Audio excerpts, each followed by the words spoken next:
Everything about tonight felt wrong to Henry Carter. The school hallways were supposed to be quiet by this hour. He had finished mopping the last classroom and was just rolling his cleaning cart down the corridor, ready to clock out. His back ached from years of janitorial work, and his clothes still had the faint scent of industrial detergent no matter how much he washed them. But when he remembered his daughter waiting at home, he pushed the fatigue aside. 8-year-old Lily always waited up for him, smiling, sleepy, clutching her favorite storybook. He lived for that smile. He reached the final turn toward the storage room when voices echoed through the dark. Not just voices, cries. A girl's cries. He froze. Instinct kicked in before fear could. His boots moved quietly along the waxed floor until he saw the source, 3 large men cornering a teenage student near the stairwell. She was wearing the school soccer jacket, trembling, begging them to stop.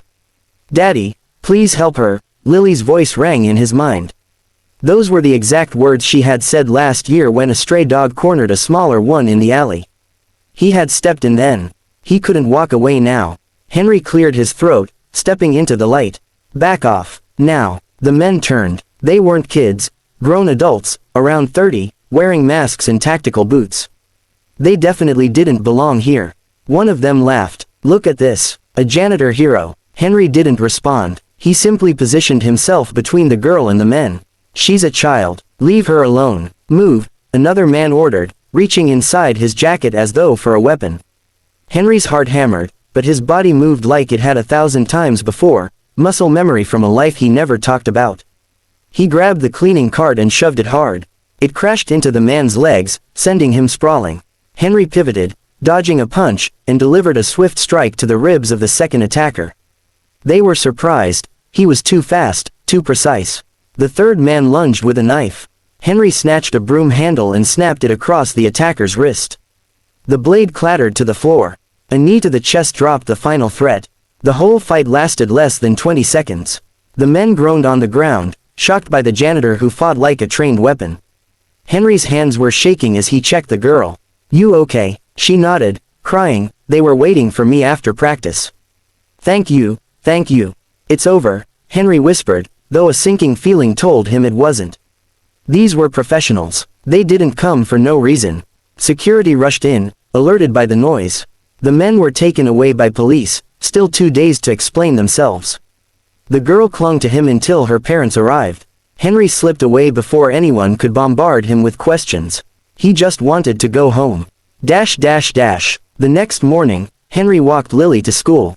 Her tiny hand was warm in his rough one. "Daddy, why do you look worried?"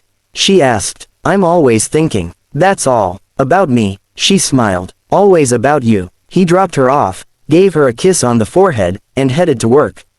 It felt like any normal morning, until the principal called him urgently to the entrance. Standing there in immaculate uniform, hat tucked under his arm, was a high-ranking U.S. Navy admiral. His presence alone commanded silence and respect. Silver medals gleamed across his chest. Behind him stood 2 officers. The principal stuttered nervously, "Mr. Carter, Admiral Hastings is here to see you." Henry stiffened. Hastings. That name dragged him back to a past he kept buried. "Henry Carter," the admiral said, stepping forward with a firm gaze. "Or, should I say Senior Chief Henry Cole, U.S.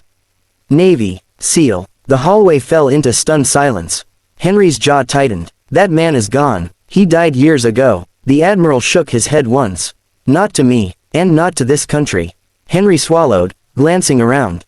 Teachers and students were gathering, whispering. He hated attention more than anything. "Admiral, with all due respect," Henry said quietly, "I'm just a janitor now. I mop floors. I take care of my daughter. That's all I want." Hastings' expression didn't soften. "The 3 men you encountered last night, they were former private military contractors, dangerous people. They weren't after the girl. They were testing your identity." Henry felt the world tilt. "They came for me." "Yes," Hastings confirmed. "Our enemies have not forgotten you. We've been monitoring them, waiting for their move. When they found you, we knew it was time." "Time for what?" Henry didn't want to ask. The admiral looked past him, eyes landing on Lily's backpack hanging in the cubby nearby. "Your daughter deserves to grow up safe. The only way to guarantee that is for you to come back into protection. And we need you. Your nation needs you." Henry's fists clenched. "I won't drag Lily into that life. You already have, Hastings replied. Those men might return. They won't fail a second time. Henry felt a cold dread crawl up his spine. Every scar on his body seemed to burn as old memories and fear surged back. The ocean at night, missions lost to silence, the tears he shed when his wife died while he was deployed. He promised himself Lily would never suffer because of his past. I put everything behind me, he said, voice raw. She's all I have, and that is why you must fight, the admiral countered gently for the first time. A father willing to protect his child is the most dangerous man alive. Henry closed his eyes. He remembered last night's girl, the terror in her voice, the relief when he saved her. He remembered Lily's tiny fingers holding his, her belief that he could protect anyone. Maybe some battles weren't meant to stay buried. Hastings handed him a sealed folder. This contains everything you need to know.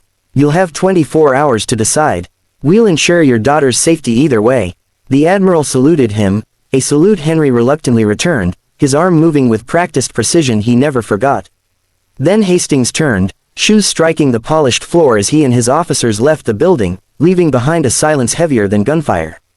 Henry stood alone in the hallway, staring at the folder in his hands.